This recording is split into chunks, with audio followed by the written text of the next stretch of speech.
Hello and welcome to my channel. My name is Zara Martirosyan. I'm a holistic therapist, and today I want to talk to you about 3 transformative tools that are guaranteed to change your life.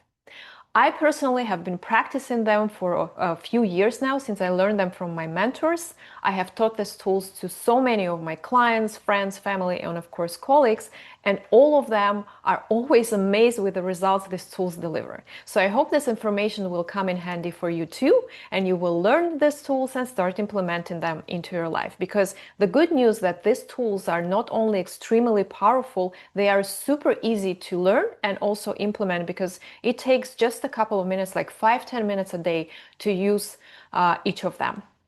So stay tuned. But before we dive in, I have a massive favor to ask. Please consider subscribing to my channel if you find these videos useful and if you want me to create more content for you. And also don't forget to like this video or any other videos that you found interesting on my channel. And of course, share it with people that you love, because they may benefit from this content, from this knowledge too. Now, let's dive in. Just a quick note here that in case you have never come across to any of the work that I do, I'm a practitioner of different modalities, including hypnotherapy, regression therapy, also numerical psychology, and energy work. So I do this for the past almost 5 years now. And I'm happy to help you. If you have any questions, please do not hesitate to drop your question in the comment to this video, or just reach out through various means of communication. I'm always available. Now, the first tool that I want to introduce to you today is called 70 by 7 or 7 by 70, whatever you want to call it, technique. And it helps you to harmonize relationship with someone if you're going through rough patches. It can be your, say, present spouse or former spouse. It can be a colleague at work, your boss. It can be a neighbor. Maybe you're fighting over whose grass is greener. Maybe it's someone you have never met before. For instance, a couple of years ago, I had a business relationship with someone who ended up taking me to court. I have never seen him in flesh. We were only exchanging emails. I never communicated with him in real life. However, this is the situation that he put me through, created a lot of havoc and destruction. And I did this practice along with lots of other tools. And well, I don't know, but against all odds, I managed to win that case, even though everybody was saying that this is not happening. So why does this work? Here on Earth, when we're in the human flesh and human bodies, we communicate with other people through our ego, which means that we perceive the world through the settings that we have, the program that we're born with, through our understanding of the reality. But the other person will also see the reality through the prism of their understanding, right? That's why we quarrel. That's why we say that, oh, the big egos are clashing and then creating a lot of havoc, and the relationship goes south, etc., etc. However, on a soul level, in a different dimension, in a different realm, there is only love. So while here, as humans, we may express and feel a lot of negative emotions and feelings, resentment, anger, frustration, you name it, right? Envy, jealousy. On the soul level, there is only pure love. And I'll give you a metaphor that I love, that through which I understood the whole concept and through which I explain this concept to my clients. So imagine if your life is a movie where your soul plays the character of your human. So my soul, the soul of Zara, plays in my movie about Zara, plays Zara, the character, right? So all other characters, all other people in our lives are just characters played by other souls, obviously corresponding to those characters. And some souls play nice characters and some souls play villains in our life, just like actors play villains in the movies. And we know that usually the most talented actors play villains. And I always give this example of Anthony Hopkins, who played Hannibal Lecter.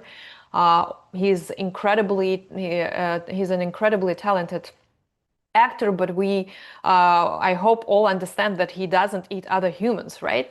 He's based on his Instagram. He's an adorable gentleman, if I may say so. The same applies to souls. Actually, for another soul to play a villain in your life, that soul needs to have so much love for you, for your soul, because, when we play a bad guy, we jeopardize our karma, right? We put ourselves at risk, our karma at risk, our future as a soul, the soul development at risk, because we are kind of helping out another person by playing the villain in their life. Because by playing the villain, they teach us lessons. Therefore, the phrase that you're supposed to be pronouncing, either reciting out loud or mentally 70 times in 77 consecutive days, goes like this. I, the soul of, say in my case, and if, let's say I'm Zara and I have beef with someone named John. So I would go, I, the soul of Zara, thank for all the lessons and apologize to the soul of John. And you may say, but wait a minute, he's playing the villain in my life. Why on earth would I thank him for the lessons and apologize to his soul? Well, because it's always a two-way street kind of a situation. In any divorce, in any relationship, whatever is happening, we all know, truth to be told, right? That both parties are to blame. Not necessarily blame, but a relationship takes two to tango. Any kind of a relationship. So we actually teach each other lessons on the one hand, and on the other hand, we all hurt each other as well. So the probability of that villain just hurting me without me hurting him in the previous incarnation, for example, or somehow, if he's not a villain, like a complete villain, let's put it this way, like, a medium kind of a bad person, don't want to swear here in this video, then the probability of me hurting him along the way is also quite high. That's why we thank for the lessons and we also apologize. It's kind of, we are closing the balance on both sides. So 70 times in 7 consecutive days. Of course, needless to say that if you skip a day, you will have to start from scratch. So be mindful of that. Now, how do we calculate? And it may sound overwhelming to you right now because, oh my God, 70 times, but it takes like 5, maximum 10 minutes, of course, depending on your speed, how quickly you can either recite it out loud or say it mentally in your head. We can use our fingers to calculate because basically, doing this is 10. So if you do this is 20 times, 3.5 rounds of this, and you have 70 times calculated. So, right, I, the soul of Zara, thank for all the lessons and apologize to the soul of John. I, the soul of Zara, thank for all the lessons and apologize to the soul of John, and so on and so forth. My recommendation is to do it first thing in the morning, like the moment you open your eyes and you realize, you remember who you are, where you are. Do this practice because once you're out of bed, you will have too many things to attend to, you will get distracted, and the probability of you skipping a day and then eventually starting from scratch is much higher than just doing it and getting it over and done with. Another thing is to be mindful of is that the more we need to harmonize, work at a relationship with someone, the more resistance there will be. There could be systemic resistance. Circumstances are in a certain way that you can't really do it, or you will feel sick, or you will be like resisting it physically. On a cellular level, you wouldn't want to pronounce this phrase. You would be like, but I hate his guts. He was such a mean person to me. Why do I have to apologize for anything or to that person, right? So be mindful of that. You may not do it straight away, meaning that, of course, if there is too much to handle, too much to process and heal, it may take some time, but give it a couple of tries. I would also recommend doing it with your parents, even irrespective how great your relationship is. So you can do a week for mom, week for dad, like take breaks in between. And it doesn't matter if a person is still alive or no longer with us, you can still do this practice because again, this is a practice that helps you communicate to another being on a soul level, right? Not on a human flesh ego level. So that's tool number one for you. Please remember it, and you can use it throughout your life with absolutely anyone if you want to harmonize your relationship with that person. It's a really magical tool. Now, the results, of course, may not be overnight, even though sometimes it happens. I did have colleagues of mine teaching this tool to their clients, and the client called and told that the estranged ex-husband called after a couple of years, literally the next day, once she finished the whole practice, apologized and told her that he would be sending some money for the kids, etc. So you never know. And of course, this is not why we are doing this. We are not doing this practice to get any perks. This is not a manipulative tool. Please be mindful of that as well. This is just to harmonize a relationship with another soul. All right. Now, yeah, this is just an illustration, a famous quote by Master Chogyam Sui. Unless your crown center is activated, you will not experience soul realization. Crown center is the Sahasrara, is the seventh chakra. In case you're not familiar with it, so soul realization or divine union with your higher soul. But before it can be activated, the heart must be activated first. The crown center involves universal love. When a person does not have love for his parents or relatives, how can he expect to have love for many people, including other beings? So yeah, this is just a quote to illustrate why 70 by 7 is such a powerful tool. All right, now the second magnificent tool is called 100 wishes. I learned it years ago, and when I did it the first time, I was amazed because the wishes that came true were so powerful. And I wasn't limiting myself. I was putting whatever, okay, I didn't want to meet Brad Pitt, but I wanted to meet certain people in the startup community, in the startup environment, all of them based in the US. I was based in Dubai. I did meet both of them, and one of them called me like 2 or 3 weeks after I started this practice. True story, guys. So 100 wishes. What do you need to do? Step number one, you write down 100 wishes from the smallest to the boldest. Sky's the limit. Do not limit yourself. In a way, this first step is a task of itself because so many of us, we are so limited that we don't allow ourselves to really dream, really wish for things. Maybe we think we are not worthy of something, or maybe we think we are not good enough, or it's out of our budget, whatever it may be. Do not limit yourself, and you can see, you will see that it may take you a couple of days to write down all these wishes. But don't wish anything for your kids or your loved ones. Be selfish.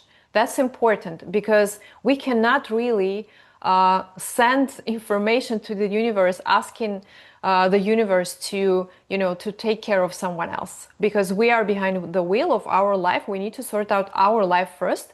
Remember the mask, the oxygen mask on the airplane? So we need to put the oxygen mask on ourselves first before we start attending to others. Two important things to remember. When you write down the wishes, use your name. And a good thing is not like I, Zara, wish to get a Ferrari, which I don't, by the way. Just an example, a silly example. Put I, Zara, am so grateful for my Ferrari. You can go put details like red Ferrari, or in my case, it would have been blue Ferrari, but whatever, right? So use your name, use your use present tense, and actually be grateful for that wish, as the thing you want has already come true. Don't utilize, don't waste your wishes on something like, I, Zara, want to be more outspoken, for example. I mean, you can still do it. It doesn't have to be all materialistic, all tangible things. It can be intangible as well, right? I, Zara, am grateful for my health, my healthy body, my healthy mind, etc., etc. That is perfectly normal. However, if you want to get something, you know, wish for your loved ones, wish for something to happen in your loved ones, there is a trick, there is a bypass. You can say, for example, if I want my sister to have a third child, she's going to kill me if she sees this video, but anyway, I can say that I, Zara, am so grateful for my three nieces and nephews, for example. Or if you are desperate for your child to get married, there are so many moms out there being desperate, right? And dads as well. You can put, I, Mary, for example, I, Mary, am so grateful to be able to dance on my daughter's wedding. Things like that, right? But you don't put, I want my daughter to get married, because it's not your life. We're not meddling with other people's choices, other people's wishes, other people's karma. Okay? So again, to sum up, you write down 100 wishes, present tense, use your name, and I would encourage you to use this form. I, Zara, am so grateful for blah, blah, blah. Okay, so once you wrote down your wishes, put that list of wishes somewhere, hide them, forget about them, don't check them. And then for 100 consecutive days, you need to practice gratitude. Now, this is a fantastic gratitude technique.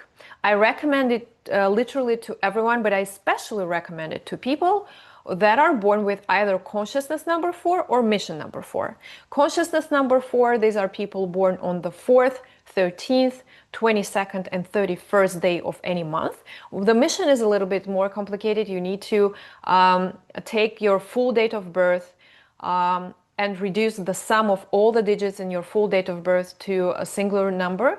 And if you get 4, then that's definitely something you must do. For everyone else, it's highly recommended, but for people with consciousness and mission number 4, it is like, it goes without saying, you guys have to do it, right? So after you're done with your 100 wishes, for 100 consecutive days, you practice your gratitude, which means that every day in your bed, you take your specifically bought notebook and you write the date, and in the left column, you put at least 7 items for whatever you're grateful for on that day that happened to you. Not in general, oh, I'm so grateful for my family, or I'm so grateful for buying this beautiful couch, whatever it may be. No, on that specific day. It can be from the smallest to the boldest. Maybe someone finally put your name right at Starbucks on the cup. Why not be grateful for it? Maybe the weather is amazing. Maybe I don't know. You got a coupon for $30. You got a present. You got a compliment. Someone paid you a compliment. So 7 items, no matter how small, because this practice helps to rewire our brain, to rewire our mind. So we start paying attention, start noticing small things, and be grateful for small things in our life. Because so many of us, we take so many things for granted, whereas life is tough, but it is also beautiful. And remember, the universe doesn't like ungrateful people. So practicing gratitude is your way to be in the good books of the universe. Okay, so left column, 7 items for what you are personally grateful for on that day. And the left column, right? And the right column, you put 7 items for whatever nice stuff happened on that day in other people's lives. Someone traveled to beautiful destinations, someone got married, someone got a child, whatever it may be, someone got a promotion. It may be a little bit trickier to find those 7 items. And listen, guys, do not stress out if you can't scrap 7 items for yourself or for other people. As long as you continuously do it for 100 days or maybe even more, maybe it will become a habit like brushing your teeth. Well, that would be really great, actually. So that's pretty much it. And then once you've done it for 100 consecutive days, again, if you skip a day, I'm sorry, you will have to start all over again. So after that, you can check your wishes, and guess what? Around 20-25% or 20-25 wishes will come true, and you will be amazed how it all works. So the wishes work like a carrot on a stick for us to continue doing this practice. And the practice itself is all about noticing small things and being grateful for everything in our life. All right, now EFT, tool number 3, emotional freedom technique, also known as tapping. There are different techniques. There are even apps that you can download. Some of them are free, some of them are not free. But this is what I practice and what I learned. So there are different points that you can tap in order to calm yourself down. So if you're worried, for example, you have a big presentation, or you have a doctor appointment and you don't want to, maybe you are scared of getting your of blood tests. There are people like that, right? So whatever you may be going through, just to calm yourself down, or maybe you are not comfortable flying, you can always do tapping. Now, of course, if you are outside in public, you may not entirely feel comfortable about tapping, all over your face. In this case, just do the gamut point, side of the hand, also known as karate point, right? Because karate. So we start from that, from here. You just gently rub your karate point, gamut point, side of the hand, and then you start tapping this point. So top of the head, then your eyebrows, then side of the eye, under the nose, your chin, your collarbone, and your underarm. So these are the points. You're basically, again, karate point, easy to remember. And again, if you're in public, don't worry about doing this whole thing. You can just rub your karate point. And you can also teach this thing to your kids. Other than that, just tapping these points, gently coming down. You can take a screenshot of this so you remember, so you have it always with you if you forget, right? So this is the option number 1, the classical EFT. While doing this, you can also recite or mentally think affirmations, or just do the tapping without any affirmations. Now, the second option that I learned a few years ago from one of my favorite mentors revolves around ears. So there are only 6 points, not 9, like in the previous point. So the karate point and 8 here. And it involves affirmations. So you write down your affirmations. I hope you remember the rules, but I'll remind you just in case. So present time, use your name. Don't use any negatives. So if you want to be rich, don't say, I don't want to be poor. Say, I want to be rich, right? So you write down your affirmations, as many as you want. Ideally, there shouldn't be too many, because at some point you need to be remembering those affirmations by heart, because doing this practice while looking down at a piece of paper with your affirmations written, yeah, it will be okay for a few days maybe, but then later on it's better if you know them by heart. And then for 21 days, for 7 minutes. So you put your alarm, not alarm, the what's it called, the timer on your phone, and you recite those affirmations out loud while tapping these points. Now, what are the points? We use the ears. So we start from above the ear, just over here. We tap here. Then we go behind the ear in the middle, then under the ear. Then we tap this little thing here. You know, some people get piercing. It's called targus. I just learned it today. So we tap that. So 4 points around ear, right? Above, behind the ear in the middle, below the ear, this little thing, the targus. Then temples and side of the eye. That's it. 6 points. So 1, 2, 3, 4, temples 5, and side of the eye, not side of the eye, sorry, the eyebrows, side of the eyebrows, number 6. And you recite your affirmations while doing it for 7 minutes.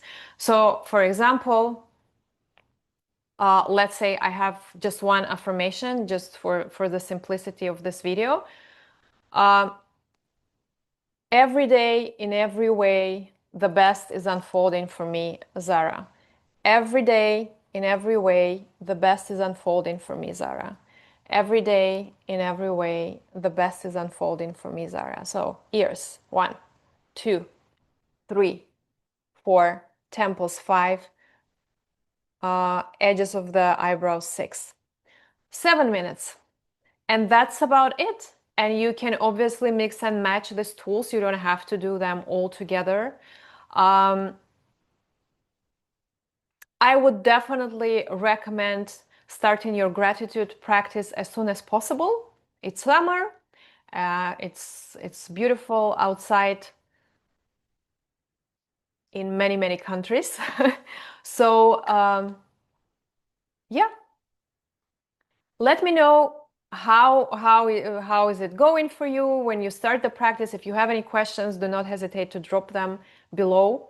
And happy June. And we have just a little bit more than half of 2025 to go. So I wish for you to reach all your goals, and may all your wishes come true by the end of the year or sooner when the timing is right. Thank you so much for joining me, and I'll see you in another video.